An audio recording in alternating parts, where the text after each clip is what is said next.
Was اور نصیحتیں، لفظ لفظ حکمتیں، ابر علم و آگہی سے برستی بارشیں، شرع کے امور سے، دین کے شعور سے، قلب و ذہن جگمگاتے ہیں سچ کے نور سے۔ خطبہ جمعۃ المبارک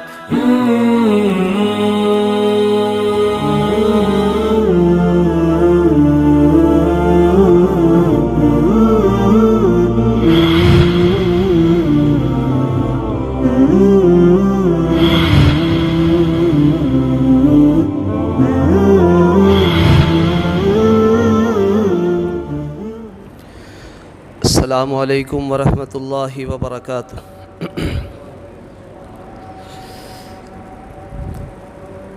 ان الحمد للہ نحمده ونستعینه ونستغفره ونعوذ باللہ من شرور انفسنا ومن سیئات اعمالنا، من يهده الله فلا مضل له ومن يضلل فلا هادي له، وأشهد أن لا إله إلا الله وحده لا شريك له، وأشهد أن محمدًا عبده ورسوله، أما بعد فإن خير الحديث كتاب الله، وخير الهدي هدي محمد صلى الله عليه وسلم، وشر الأمور محدثاتها وكل محدثة بدعة وكل بدعة ضلالة وكل ضلالة في النار۔ يا أيها الذين آمنوا اتقوا الله حق تقاته ولا تموتن إلا وأنتم مسلمون۔ يا أيها الناس اتقوا ربكم الذي خلقكم من نفس واحدة وخلق منها زوجها وبث منهما رجالا كثيرا ونساء، واتقوا الله الذي تساءلون به والأرحام إن الله كان عليكم رقيبا۔ يا أيها الذين آمنوا اتقوا الله وقولوا قولا سديدا يصلح لكم أعمالكم ويغفر لكم ذنوبكم، ومن يطع الله ورسوله فقد فاز فوزا عظيما۔ اللهم صل على محمد وعلى آل محمد كما صليت على إبراهيم وعلى آل إبراهيم إنك حميد مجيد۔ اللهم بارك على محمد وعلى آل محمد كما باركت على إبراهيم وعلى آل إبراهيم إنك حميد مجيد۔ رب اشرح لي صدري ويسر لي أمري واحلل عقدة من لساني يفقه قولي، رب زدني علما، رب يسر ولا تعسر وتمم بالخير، رب أعوذ بك من همزات الشياطين وأعوذ بك رب أن يحضرون۔ أعوذ بالله السميع العليم من الشيطان الرجيم من همزه ونفخه ونفسه، بسم الله الرحمن الرحيم۔ يا أيها الناس اعبدوا ربكم الذي خلقكم والذين من قبلكم لعلكم تتقون۔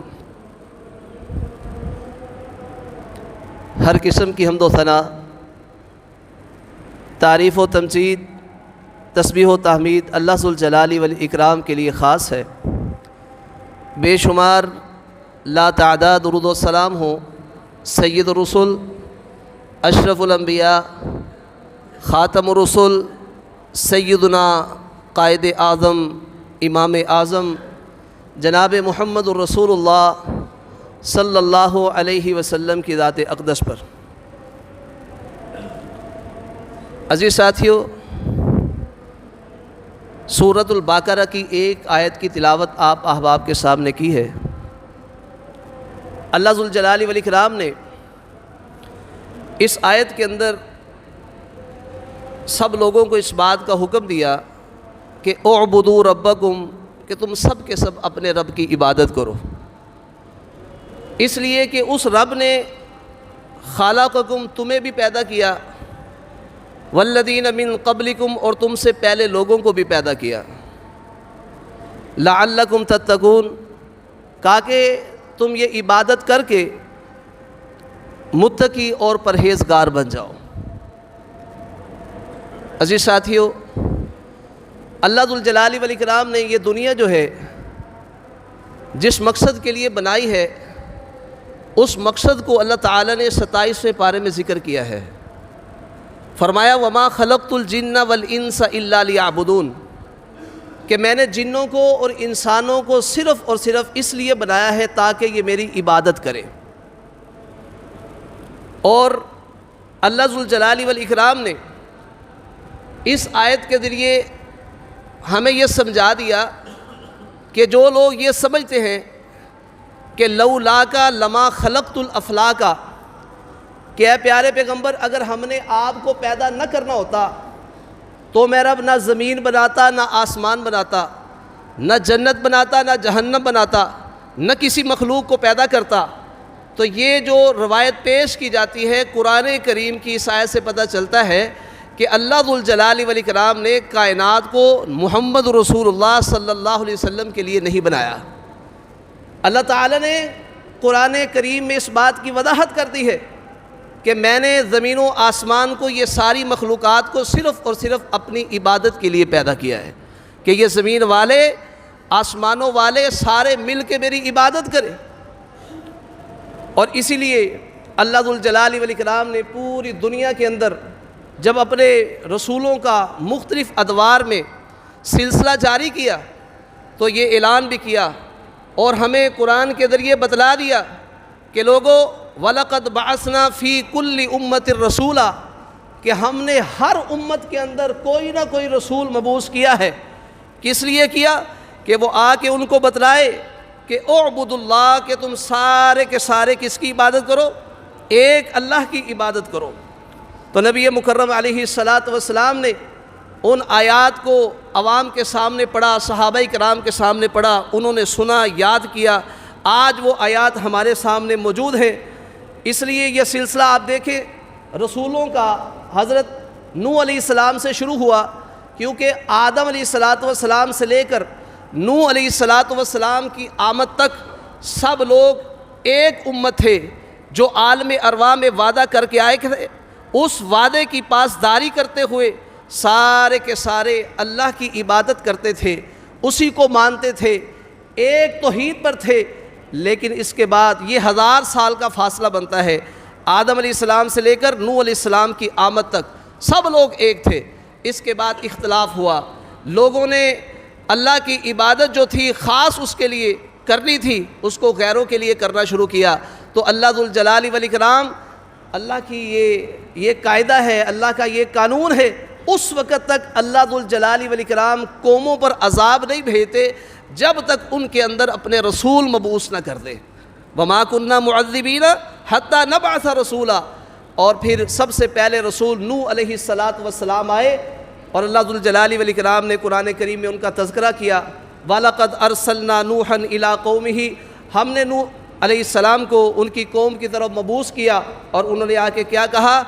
یا قوم اعبدوا اللہ ما لکم من الہ غیرہ، اے میری قوم ایک اللہ کی عبادت کرو جس کے علاوہ کوئی عبادت کے لائق نہیں ہے۔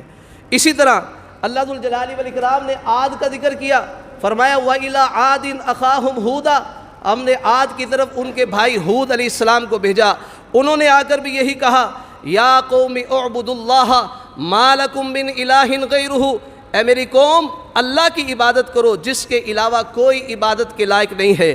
اس کے بعد سمود کا ذکر کیا، وَإِلَىٰ ثَمُودَ أَخَاهُمْ صَالِحًا، ہم نے سمود کی طرف ان کے بھائی صالح علیہ السلام کو بھیجا، وہ بھی اپنی قوم میں آئے تو انہوں نے کہا اعبدوا اللہ ما لکم من الہ غیرہ، کہ لوگوں ایک اللہ کی عبادت کرو جس کے علاوہ کوئی عبادت کے لائق نہیں ہے۔ اسی طرح فرمایا وَإِلَىٰ مَدْيَنَ أَخَاهُمْ شُعَيْبًا، ہم نے مدین کی طرف ان کے بھائی شعیب علیہ السلام کو بھیجا، انہوں نے بھی اپنی قوم کو آ کر کے کیا کہا اعبدوا اللہ ما لکم من الہ غیرہ، کہ تم سب کے سب اللہ کی عبادت کرو جس کے علاوہ کوئی عبادت کے لائق نہیں ہے۔ حضرت یعقوب علیہ السلام کا قرآن میں ذکر موجود ہے، اپنی اولاد کو اکٹھا کر کے پوچھتے ہیں ما تعبدون من بعدی، کہ میرے بعد تم کس کی عبادت کرو گے؟ انہوں نے کہا نعبد الہک و الہ ابراہیم، ہم آپ کے معبود کی عبادت کریں گے، ابراہیم، اسحاق اور یعقوب علیہ السلام، اسحاق علیہ السلام کے معبود کی عبادت کریں گے۔ یہ یعقوب علیہ السلام اپنی اولاد سے پوچھ رہے، تو لہذا یہ سلسلہ چلتا رہا۔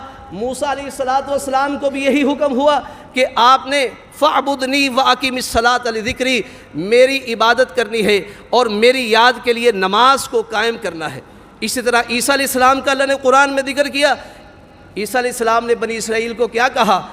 اعبدوا اللہ ربی و ربکم، کہ لوگوں میرے پالنے والے کی تم نے عبادت کرنی ہے، یعنی جو میرا رب ہے، تمہارا رب ہے، اس کی تم نے عبادت کرنی ہے۔ اور اس بات سے اس کا بھی نفی کر دی کہ جو لوگ کہتے ہیں عیسیٰ علیہ السلام اللہ کے بیٹے ہیں، فرمایا نہیں، عیسیٰ علیہ السلام نہ اللہ ہیں نہ اللہ کے بیٹے ہیں، بلکہ ان کو پالنے والا اللہ ہے، اللہ اور ہے، عیسیٰ علیہ السلام اور ہیں۔ عیسیٰ علیہ السلام نے بھی قوم کو یہی کہا کہ اللہ کی عبادت کرو، جو مجھے بھی پالنے والا ہے، تمہیں بھی پالنے والا ہے۔ پھر محمد الرسول اللہ صلی اللہ علیہ وسلم مبعوث ہوئے، آپ علیہ السلام کو بھی اللہ نے کہا پیارے پیغمبر وَاعْبُدْ رَبَّكَ حَتَّى يَأْتِيَكَ الْيَقِينُ، کہ آپ بھی اپنے رب کی عبادت کریں حتیٰ کہ آپ کو یقین یعنی موت آ جائے۔ موت تک آپ نے عبادت صرف اور صرف اللہ کی کرنی ہے۔ ان تمام آیات سے یہ بات معلوم ہوتی ہے کہ جتنے بھی انبیاء آئے ہیں سب کی دعوت یہی تھی کہ لوگوں اللہ کی عبادت کرو۔ اب عبادت کا لغوی معنی کیا ہے یہ بھی ہمیں پتہ ہونا چاہیے کہ عبادت کرنی ہے تو اللہ کی کرنی ہے۔ عبادت کا لغوی معنی کیا ہے؟ عاجزی انکساری کرنا۔ اور اصطلاح میں عبادت کیا ہے؟ ہی اسم جامع لکل ما یحبہ اللہ ویرضاہ من الاقوال والاعمال الظاہرۃ والباطنہ، یعنی عبادت سے مراد وہ اقوال ظاہری اور باطنی اعمال ہیں جن کو اللہ پسند بھی کرتے ہیں اور ان سے راضی بھی ہوتے ہیں، یہ عبادت ہے۔ تو میرے بھائیوں، ہم نے ایسے اقوال و افعال کو اپنانا ہے جن کو اللہ پسند کرتے ہیں، جن سے اللہ راضی ہوتے ہیں، اور جو ان پر عمل پیرا ہوتے ہیں اللہ ان سے بھی محبت کرتے ہیں، ان لوگوں سے بھی اللہ ذوالجلال والاکرام راضی ہوتے ہیں۔ تو یہ عبادت جو ہے اس کے 3 ارکان ہیں اور اس کی 3 شرائط ہیں، وہ آج کے خطبے میں انشاءاللہ بیان کی جائیں گی۔ عبادت کا سب سے پہلا رکن کہ عبادت کرنے والا جس کی عبادت کر رہا ہے اس سے سب سے زیادہ محبت کرے۔ عبادت کا پہلا رکن کیا ہے؟ کہ انسان جس کی عبادت کر رہا ہے سب سے زیادہ اس سے محبت کرے۔ جیسے کہ قرآن کریم میں اللہ فرماتے ہیں والذین آمنوا اشد حبا للہ، کہ ایمان لانے والے یہ سب سے زیادہ اللہ ذوالجلال والاکرام سے محبت کرتے ہیں۔ نبی علیہ السلام کے پاس ایک صحابی آتے ہیں، پوچھتے ہیں اللہ کے نبی متی الساعہ، قیامت کب ہے؟ آپ علیہ السلام نے فرمایا ما اعددت لہا، تو نے اس قیامت کے لیے تیاری کیا کی ہے؟ اب وہ سوچ میں پڑ گیا، تیاری تو کوئی اتنی خاص نہیں ہے، لیکن اللہ کے رسول، میں اللہ اور اس کے رسول سے محبت کرتا ہوں۔ تو نبی پاک علیہ السلام نے اسے کیا کہا کہ تو جس سے محبت کرتا ہے کل تجھے انہی کا ساتھ نصیب ہوگا، تو اللہ اور اس کے رسول کے ساتھ ہوگا۔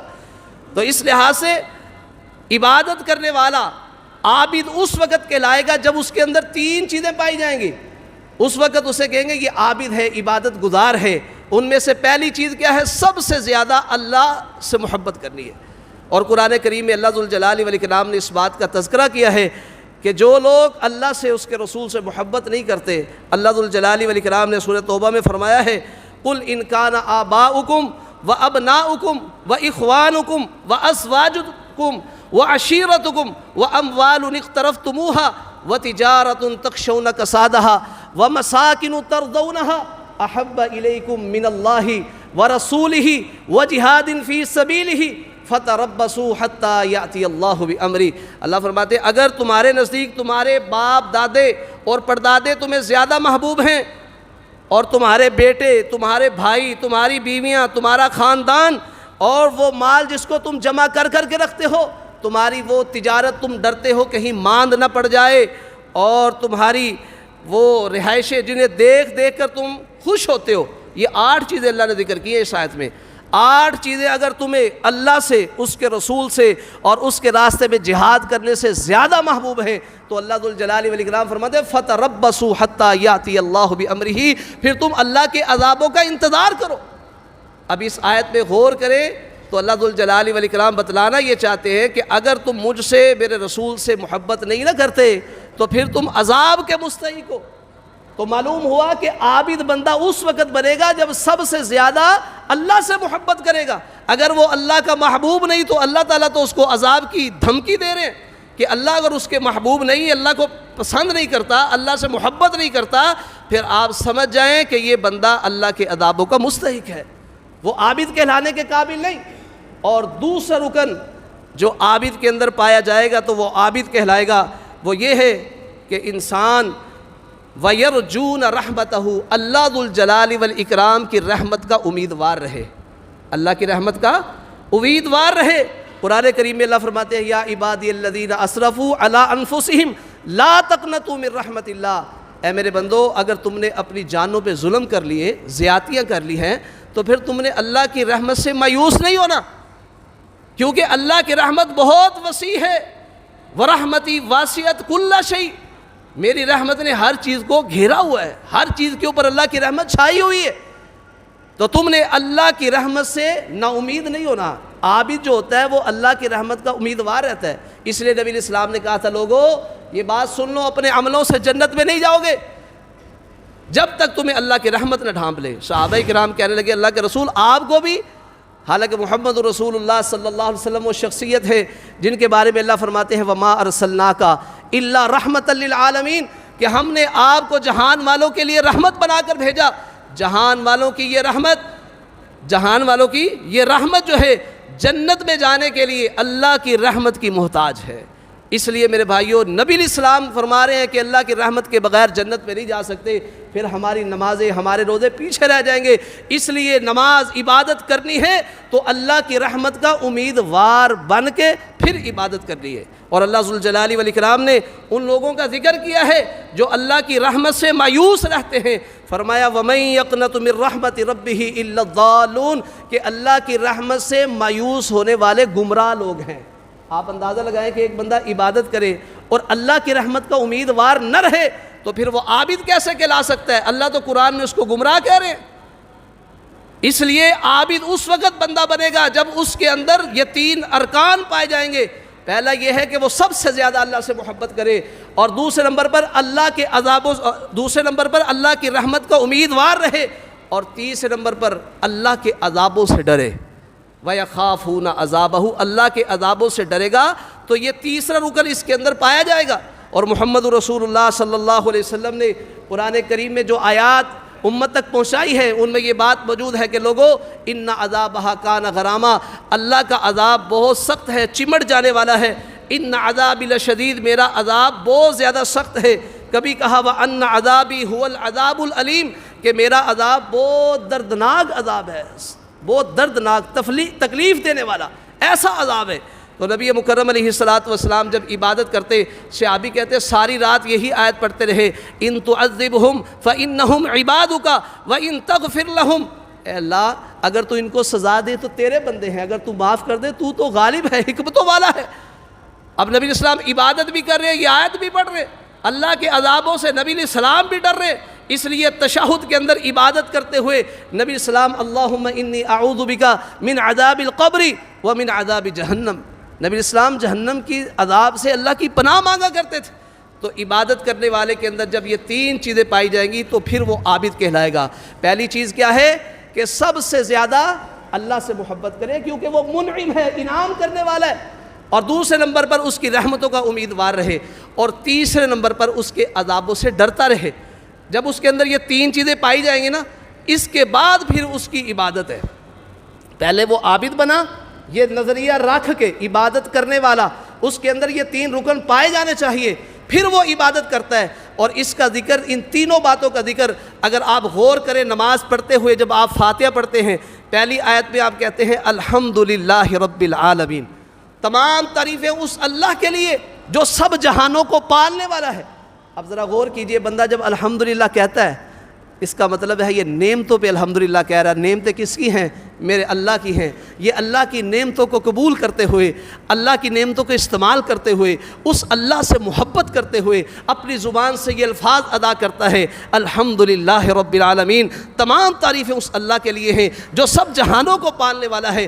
اس آیت میں اللہ سے اس کی محبت کا اندازہ ہو جاتا ہے، معلوم ہوا کہ یہ عبادت کرنے کے لیے آیا ہے، سب سے پہلے یہ اللہ سے محبت کر رہا ہے۔ اس کے بعد دوسری آیت پڑھتا ہے الرحمن الرحیم، اللہ بڑا مہربان اور نہایت رحم کرنے والا ہے۔ اس کا مطلب ہے اس کے اندر یرجون رحمتہ، یہ رکن اس کے اندر پایا جا رہا ہے، یہ اللہ کی رحمت کا امیدوار ہے، تبھی الرحمن الرحیم پڑھ رہا ہے۔ اس کے بعد کہتا ہے مالک یوم الدین، جزا سزا کے دن کا مالک اللہ ہے۔ اس کا مطلب ہے وَيَخَافُونَ عَذَابَهُ، یہ اللہ کے عذابوں سے ڈرتے ہوئے کل قیامت کے دن کو اپنے ذہن میں بٹھائے ہوئے ہے اور اللہ کے عذابوں سے ڈر رہا ہے۔ جب یہ تین وصف اس کے اندر موجود ہے، محبت بھی اللہ سے، اللہ کی رحمت کا امیدوار بھی ہے، اللہ کے عذابوں سے ڈر بھی رہا ہے، یہ تینوں چیزیں اپنے اندر پیدا کر کے اب کیا کہتا ہے، ایاک نعبد و ایاک نستعین، اللہ ہم تیری عبادت کرتے ہیں، تجھ ہی سے صرف مدد مانگتے ہیں۔ یعنی یہ تینوں صفتیں اندر پیدا کی، عابد بنا، کہتا ہے ایاک نعبد، اللہ یہ تینوں ارکان میرے اندر موجود ہیں، ہم تیری عبادت کرتے ہیں، تجھ سے مدد مانگتے ہیں۔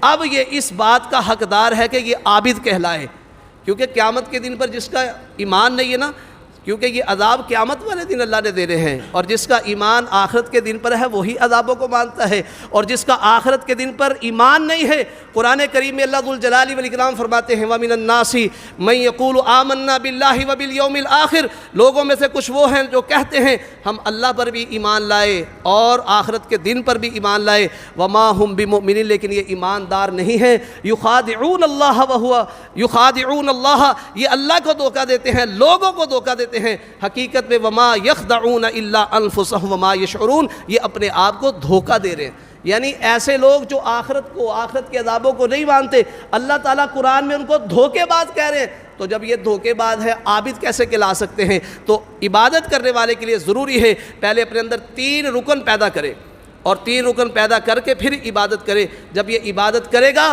عابد کہلائے گا، لیکن ابھی یہ گارنٹی نہیں ہے کہ اس کی عبادت بھی قبول ہو رہی ہے کہ نہیں۔ اب آگے عبادت قبول کروانی ہے تو عبادت کی قبولیت کے لیے آگے تین شرطیں بھی اس کے اندر پائی جانی چاہیے۔ کتنی شرائط جی؟ تین شرطیں۔ اب جو یہ عبادت کر رہا ہے وہ عبادت خالص اللہ کے لیے کرے، پہلی شرط۔ عبادت کس کے لیے کرے؟ خالص اللہ کے لیے۔ جب یہ اللہ کے لیے خالص عبادت کرے گا تو پھر اس کے اندر پہلی شرط پائی جائے گی جو عبادت کی قبولیت کی بنیاد ہے۔ اللہ تعالیٰ نے قرآن کریم میں اس بات کا تذکرہ کیا ہے کہ وَمَا أُمِرُوا إِلَّا لِيَعْبُدُوا اللَّهَ مُخْلِصِينَ لَهُ الدِّينَ، ان سب کو یہی حکم دیا گیا ہے کہ اللہ کے لیے اس کے دین کو، اس کی اطاعت کو خالص کرتے ہوئے اس کی عبادت کریں۔ نبی مکرم علیہ السلام کا ذکر ہے، پیارے پیغمبر کو اللہ نے کہا قُلِ اللَّهَ أَعْبُدُ مُخْلِصًا لَهُ دِينِي، آپ اعلان کر دیجئے کہ میں اللہ کی عبادت کرتا ہوں، اس کے لیے اپنے دین کو، اپنی اطاعت و فرما برداری کو خالص کرتے ہوئے اللہ کی عبادت خالص کرتے ہوئے اللہ کی عبادت کرتا ہوں۔ اسی طرح نبی مکرم علیہ السلام کے بعد جب مشرکین مکہ آئے، انہوں نے کیا کہا؟ وہ کہنے لگے محمد آپ ہمیں ایک اللہ کی دعوت دے رہے ہیں کہ اسی کی عبادت کریں، ایسے نہ ہو کہ ہم مل جل کے کام چلا لیں، ایک سال اللہ کی عبادت کر لیا کریں گے اور ایک سال ہم مل جل کے بتوں کے پجاری بن جاتے ہیں، مل کے کام کر لیتے ہیں۔ تو اللہ ذوالجلال والاکرام نے قرآن نازل کر دیا، قل یا ایھا الکافرون، آپ کہہ دیجئے اے کافرو، لا اعبد ما تعبدون، جن کی تم پوجا کرتے ہو میں ان کی پوجا نہیں کرتا۔ قل یا ایھا الکافرون لا اعبد ما تعبدون ولا انتم عابدون ما اعبد، جس رب کی میں عبادت کرتا ہوں اس کی تم نہیں کرتے۔ یہ تو موجودہ حالت ہے، آئندہ سے بھی سن لو، ولا انا عابد ما عبدتم، جن کی تم عبادت کرتے ہو میں محمد ان کی کبھی عبادت نہیں کروں گا، اور جس کی میں عبادت کرتا ہوں تم نہیں کرو گے۔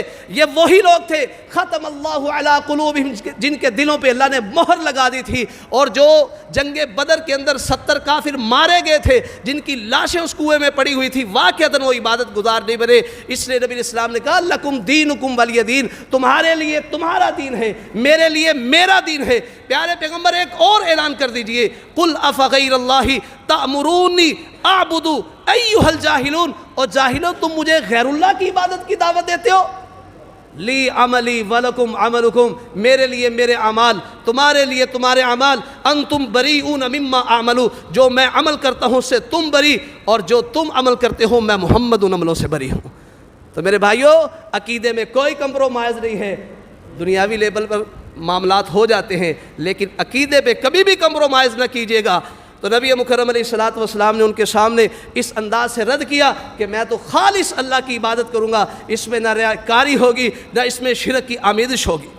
اسی طرح عبادت جو ہے اس کی دوسری شرط، عبادت کی دوسری شرط وہ یہ ہے کہ عبادت محمد رسول اللہ کے طریقے کے مطابق ہو۔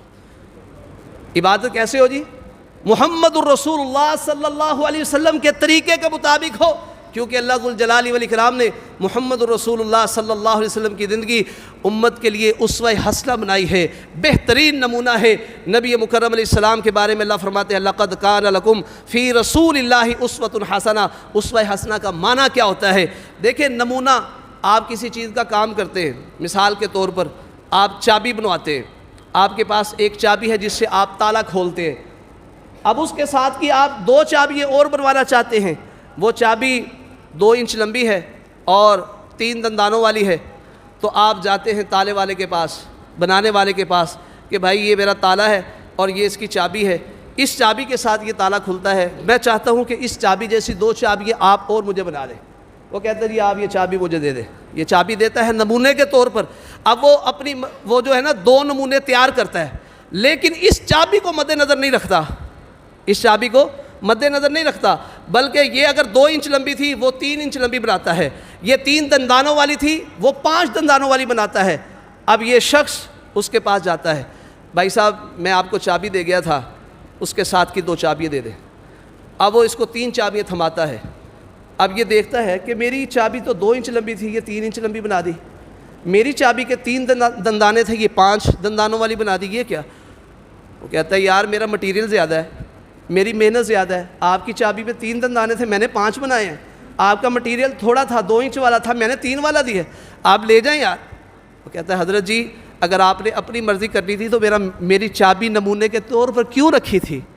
میں نے تمہیں نمونہ دیا تھا، اب اس نمونے کے مطابق تمہاری 2 چابیاں ہوتی تو میرا تالا کھلتا، اب میرا تالا نہیں کھلے گا۔ اور یارو اسی طرح اللہ نے محمد الرسول اللہ کی زندگی ہمارے لیے اسوہ حسنہ قرار دی ہے۔ اگر جنت کا تالا کھلوانا چاہتے ہو تو محمد الرسول اللہ کی زندگی کے مطابق زندگی بسر کرو گے تو وہ جنت کا تالا کھلے گا، وگرنہ ہماری نمازیں اسی طرح باطل ہو جائیں گی جیسے محمد رسول اللہ نے مسجد نبوی میں ایک شخص کو نماز پڑھتے ہوئے دیکھا، وہ نماز پڑھ کے نبی الاسلام کے پاس آیا، کہنے لگا السلام علیکم، آپ نے فرمایا وعلیکم السلام، ارجع فصلی فإنک لم تصلی، جاؤ دوبارہ نماز پڑھو، تم نے نماز نہیں پڑھی۔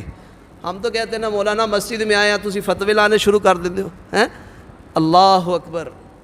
نبی علیہ الصلوۃ والسلام کی مسجد نبوی میں نماز پڑھنے والا ہم سے افضل صحابی، نبی علیہ السلام کو دیکھنے والا شخص نماز پڑھتا ہے، اور نبی علیہ السلام کہہ رہے ہیں جاؤ دوبارہ نماز پڑھو، تم نے نماز نہیں پڑھی۔ وہ صحابی رسول دوبارہ جاتے ہیں، نماز پڑھتے ہیں، پھر آتے ہیں، پھر کرتے ہیں السلام علیکم، آپ نے فرمایا وعلیکم السلام، ارجع فصلی فإنک لم تصلی، جاؤ دوبارہ نماز پڑھو، تم نے نماز نہیں پڑھی۔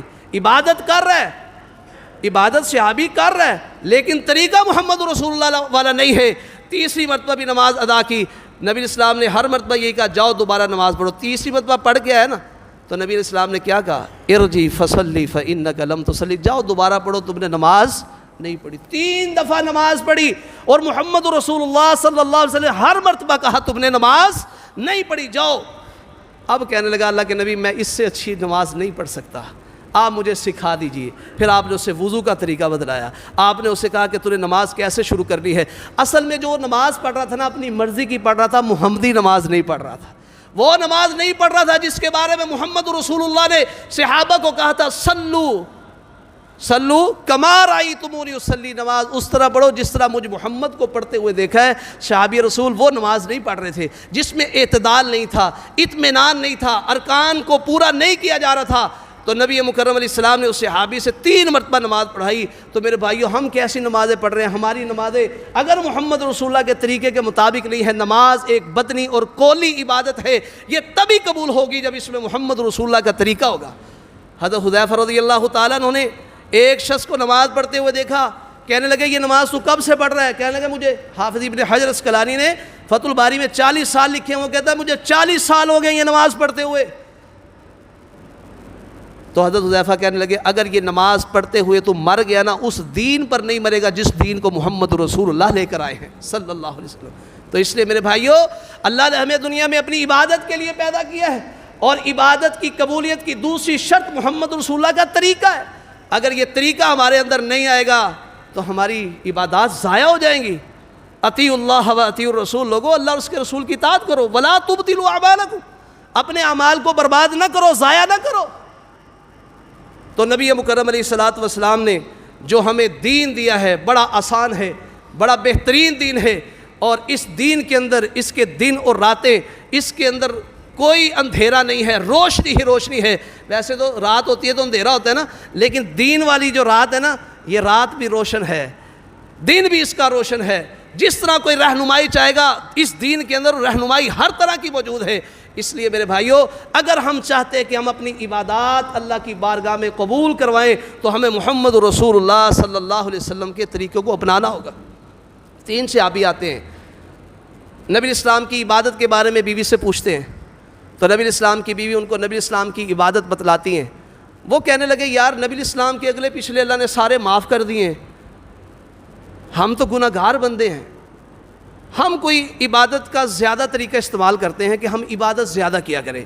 وہ اس انداز سے ایک کہنے لگا میں تو ساری رات نا نفل پڑھتا رہوں گا، سونا نہیں ہے، میں نے ساری رات نفل پڑھنے ہیں، ساری رات قیام کرنا ہے، لیکن میں نے سونا نہیں ہے، جاگتے رہنا ہے، عبادت کرتے رہنا ہے۔ دوسرا کہنے لگا پھر میں دن کے وقت نفلی روزے رکھتا رہوں گا، میں ساری زندگی نفلی روزے رکھوں گا، چھوڑوں گا نہیں۔ تیسرے نے کہا بیوی بچوں میں انسان مصروف ہو جاتا ہے، ٹائم نہیں ملتا، جیسے کسی کو کہتے ہیں جی آج شادی پہ جا رہے ہیں جی، بچے کو چھوڑنے جا رہے ہیں جی، بیوی کو چھوڑنے جا رہے ہیں جی، سسرال جا رہے ہیں جی، ٹائم نہیں ملتا، میں نے نکاح ہی نہیں کرنا، میں نے نکاح ہی نہیں کرنا، یعنی کہ میں اچھے انداز سے عبادت کروں گا، عبادتیں کر کر کے جناب اللہ کا ولی بن جاؤں گا، جنتی بن جاؤں گا۔ ذہن میں ہوتا ہے نا کامیابی کے جو راز ہوتے ہیں، انسان کہتا ہے کہ میں ان کو اپناؤں۔ بہرحال تینوں نے یہ باتیں کر کے چلے گئے، نبی اسلام گھر آئے، آپ کی بیوی نے بتلایا آپ کے 3 دیوانے آئے تھے، ایسے باتیں کر کے چلے گئے ہیں۔ تو نبی اسلام فوراً ان کے پاس گئے، آپ نے فرمایا تم نے یہ باتیں کی ہیں؟ سب نے تسلیم کیا جی ہم نے یہ باتیں کی ہیں۔ تو آپ علیہ الصلوۃ والسلام نے کیا فرمایا؟ آپ نے فرمایا تمہیں پتہ ہے کہ میں رات کو قیام بھی کرتا ہوں اور میں سوتا بھی ہوں، تم کہتے ہو قیام کریں گے سونا نہیں ہے، اور تم کہہ رہے ہو کہ دن کے اندر نفلی روزے رکھنے ہیں چھوڑنے نہیں ہیں، تمہیں پتہ ہے میں دن میں روزہ رکھتا بھی ہوں نفلی اور کبھی نہیں بھی رکھتا، تم کہتے ہو ہم نے ہمیشہ روزہ رکھنا ہے، میں کبھی رکھتا بھی ہوں نہیں بھی رکھتا، اور تمہیں پتہ ہے کہ میں نے شادیاں بھی کی ہیں۔ اس کے بعد آپ نے فرمایا فمن راغب عن سنتی فلیس منی، جس نے مجھ محمد صلی اللہ علیہ وسلم کے طریقے سے اعراض کیا اس کا مجھ محمد کے ساتھ کوئی تعلق نہیں ہے۔ تو میرے بھائیوں یہ صحابی باتیں کر رہے، روزہ بدنی عبادت ہے، رات کو قیام کرنا یہ قولی اور بدنی عبادت ہے، نکاح میں انسان مال لگاتا ہے یہ مالی عبادت ہے، لیکن جس میں محمد رسول اللہ کا طریقہ نہیں ہے، آپ نے فرمایا اس طرح کی عبادت کرو کہ مجھ محمد سے تمہارا کوئی تعلق نہیں ہے۔ تو اس لحاظ سے عابد بنے، اپنے اندر 3 ارکان پیدا کریں، اور اسی طرح اگر عبادت قبول کروانا چاہتے ہو تو 3 شرطیں اپنے اندر پیدا کریں۔ پہلی شرط یہی تھی کہ خالص اللہ کی عبادت کرنی ہے، اور دوسرے نمبر پر طریقہ محمد رسول اللہ صلی اللہ علیہ وسلم والا ہونا چاہیے، اور تیسرے نمبر پر تیسری شرط وہ یہ ہے کہ انسان اگر عقیدہ صحیح ہے، طریقہ بھی سنت رسول یعنی سنت کے مطابق ہے عبادت کا، تیسری شرط یہ ہے کہ انسان کا رزق بھی حلال ہونا چاہیے، رزق بھی حلال ہونا چاہیے، سودی نہ ہو، دھوکے والے کاروبار، چوریوں والے کاروبار، ڈکیتیوں والے کاروبار، یہ والے کاروبار سے کمایا ہوا پیسہ، اس کے ساتھ لباس بنایا ہوا، اس کے ساتھ جسم پروان چڑھایا، میرے بھائیوں ایسی عبادت بھی قبول نہیں ہوتی۔ محمد رسول اللہ صلی اللہ علیہ وسلم نے ایک آدمی کی مثال بھی بیان کی ہے، نبی مکرم علیہ السلام نے فرمایا کہ وہ سفر پہ جا رہا ہے، سر کے اوپر بھی مٹی ہے، پاؤں کے اوپر بھی مٹی ہے، کپڑے بھی پرانے ہیں، حالت سفر کے اندر ہے، حالانکہ سفر کی جو حالت ہوتی ہے نا، یہ حالت اللہ تعالیٰ کو بہت اچھی لگتی ہے، اگر اس حالت میں بندہ دعائیں کرے دعائیں قبول ہوتی ہے۔ اب مسکینی والی حالت ہے، یہ بھی اللہ کو پسند ہے، بندوں کو ترس آ جاتا ہے، اگر کوئی مٹی سے بھرا ہوا ہے، اللہ فرماتے ہیں مٹی سے بھرے ہوئے کے اوپر خرچ نہیں کرتا تھا، یعنی خود یہ حالت اللہ نے بھی پسند کی ہے، اور بندے بھی ایسی حالت دیکھتے ہیں تو ترس آتا ہے، رحمان اور رحیم کو اس بندے پہ ترس نہیں آتا. کیوں؟ وہ سفر میں جاتے ہوئے پھر دعائیں کر رہا ہوتا ہے. دعائیں کیا کرتا ہے؟ ربی سے شروع کرتا ہے اپنی دعاؤں کا آغاز. ربی، اس کا مطلب عقیدہ بھی صحیح ہے، ڈائریکٹ اللہ کو پکارا ہے، درمیان میں کوئی وسیلہ نہیں ہے. لیکن نبی مکرم اسلام نے فرمایا ربی کہہ کے جب وہ دعا کرتا ہے نا، اللہ اس کی دعا کو کیسے قبول کرے؟ کیوں؟ اس لیے کہ آپ نے فرمایا مطعمہ حرام، اس کا کھانا حرام، اور مشرب حرام، اس کا پینا حرام، وملبس حرام، اور جو اس نے یہ لباس پہنا ہوا وہ بھی حرام کی کمائی کا. اللہ اس کی دعا کو کیسے قبول کرے؟ اس کو بچپن سے جو غذائیں اس کے والدین نے کھلائی اور یہ بڑا ہوتا گیا، وہ غذائیں جو اس کو ملی وہ بھی حرام. یعنی یہ سارے اتنے سارے حرام اکٹھے ہو گئے، کھانا پینا پہننا اور جو اس کو غذائیں دی گئی یہ ساری حرام. اللہ اس کی دعا کو کیسے قبول کرے؟ اور دعا بھی عبادت ہے. دعا بھی کیا ہے؟ عبادت ہے. وقال ربکم ادعونی استجب لکم ان الذین یستکبرون عن عبادتی. اللہ ذوالجلال والاکرام نے قرآن میں کہا ہے کہ اپنے وقال ربکم ادعونی استجب لکم، کہ تم مجھے پکارو میں تمہاری دعاؤں کو قبول کروں گا. ان الذین یستکبرون عن عبادتی، جس نے میری عبادت سے تکبر کیا. پہلے دعا کہا، پھر اس دعا کو اللہ نے قرآن میں عبادت کہا، اور محمد رسول اللہ نے وضاحت کر دی کہ لوگوں دعا بھی عبادت ہے، دعا بھی عبادت ہے. اب یہ دعائیں کر رہے ہیں، اس کی دعائیں قبول نہیں ہو رہی. تو اس لحاظ سے میرے بھائیوں، اگر ہم چاہتے ہیں کہ ہماری عبادات قبول ہوں تو سب سے پہلے عابد بنیے. عابد کے لیے 3 رکن اپنائیے کہ سب سے زیادہ اللہ سے محبت کرنی ہے. دوسرے نمبر پر جو رکن ہے اللہ ذوالجلال والاکرام سے ڈرنا ہے، اور دوسرے نمبر پر اللہ کی رحمت کا امیدوار بننا ہے، اور تیسرے نمبر پر اللہ کے عذابوں سے ڈرنا ہے. اور اس کے بعد 3 شرطیں ہیں، وہ کیا ہیں کہ خالص اللہ کی عبادت کرنی ہے، اور دوسرے نمبر پر طریقہ محمد رسول اللہ صلی اللہ علیہ وسلم والا عبادت میں اپنانا ہے، اور تیسرے نمبر پر ہمارا رزق جو ہے، ہماری کمائی جو ہے وہ حلال ہونی چاہیے. جب اس انداز سے ہم عبادت کریں گے پھر یہ عبادتیں اللہ کی بارگاہ میں قبول ہوں گی. اللہ نے جو یہ حکم دیا ہے نا، یا ایھا الناس، اے لوگو، اعبدوا ربکم، اپنے رب کی عبادت کرو جس رب نے تمہیں بھی پیدا کیا، تم سے پہلے لوگوں کو بھی پیدا کیا. اب اس پہ جو عبادت کا حکم دیا گیا ہے وہ اسی انداز سے دیا گیا ہے، کیونکہ یہ سورۃ البقرہ مدنی ہے.